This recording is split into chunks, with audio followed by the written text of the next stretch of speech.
let's go. What's up everyone? I'm Mark Batty here with Canyon MTB Racing. I'm about to do a MilKit tubeless setup on this rim. Why don't you come and check it out?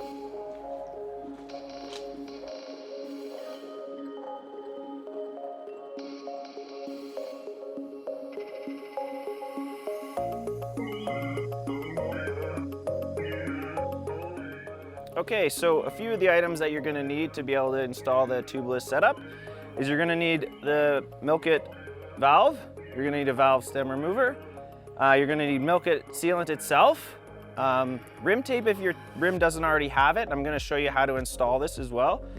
A form of measurement to install the sealant, a tiny prick to just make room in the rim tape. A pair of scissors would also be nice, or some form of cutting. So here's the rim that we're going to install the system on. I've installed it in the stand just because it helps with laying the rim strip. I like to lay it so that it's in the same direction as the wheel turns, just the way the end of the tape overlaps. I find you don't get the same kind of lifting.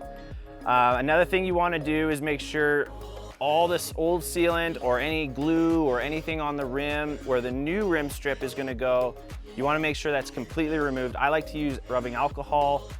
Some people use other methods or so forth, but that's just my personal preference. So what we'll want to do is you'll want to locate the valve, and we're going to overlap the valve by a few inches. And then on the end, you're going to overlap a few inches on the other side. So let's get started.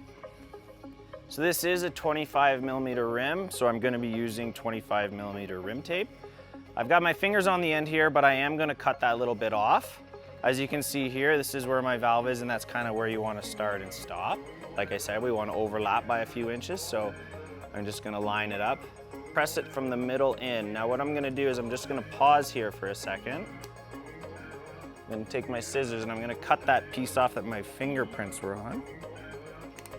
Just like that. And now you want to very carefully keep this centered. So I'm just going to work the tip in really good to start. Make sure it's got a good base. You kind of want to give it a little stretch as you're pulling it too. And if it does get offline a little bit, don't be scared to pull it up just like that and relay it. You do want to make sure that you've got it equal on both sides of the wheel nipple or the spoke nipples. All right, so just to make note, I've gone all the way around now, and here's where my valve hole is. So I'm gonna go to this window and then this window, and then I'll cut the tape there, and that'll be my overlap. If you can round your edges, it kind of helps the rim strip from lifting as well. Now you want to make sure you go around the entire rim and make sure that it's well stuck.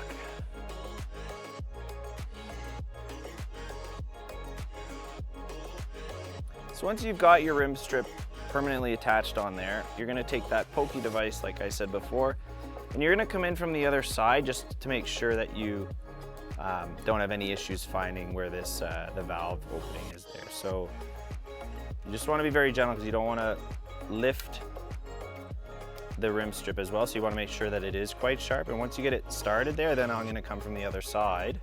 Now we're going to come in from the other side just to open the opening a little bit more for the valve to come in there nice. And that's about all you need. So next we're going to install our valve. MilKit has kind of redesigned how tubeless valves kind of work. So what they've done is they've designed it so that sealant cannot get to the valve and clog it. So, but what we're going to do before we install this in the bike or in the wheel, we're going to take the actual internals out. And you can see here that there's like a push rod. Okay? And we're just going to put that aside for now.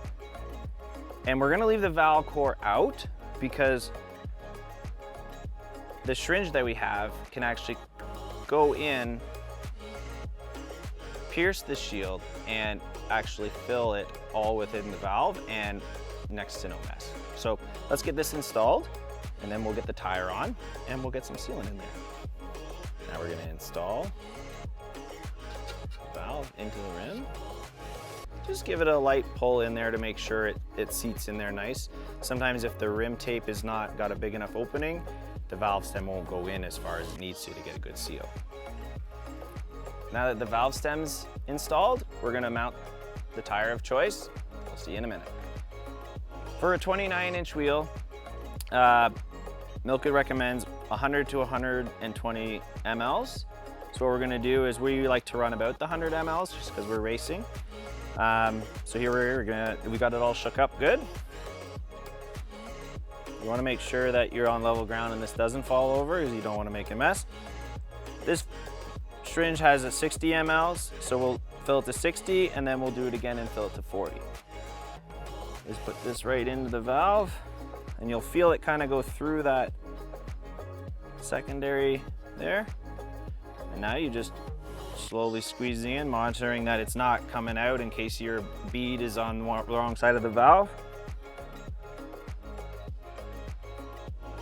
All right, once that's in, we're just gonna add 40 more mLs.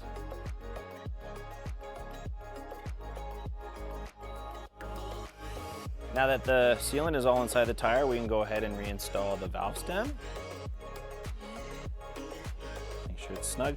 Then what I like to do is just open and push the core down, and then that just allows any of the sealant that may be trapped inside the valve stem to kind of drain into the tire and not cause any problems down the road.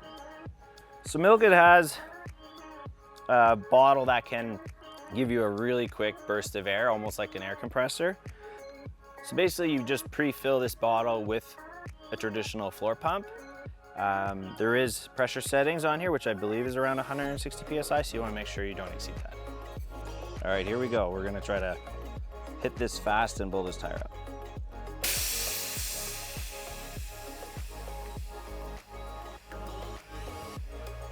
Got it started, and now we can continue on with the pump.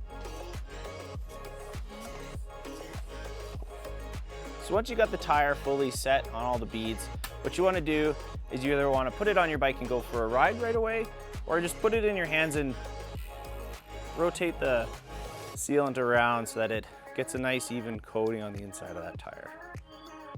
Once you've done that, put your cassette rotor back on and head back out on the trails. All right, everyone, thank you for joining me. This wheel is now set up for tubeless. It is ready to go back on a bike and hit the trails. Hopefully you enjoyed this short video.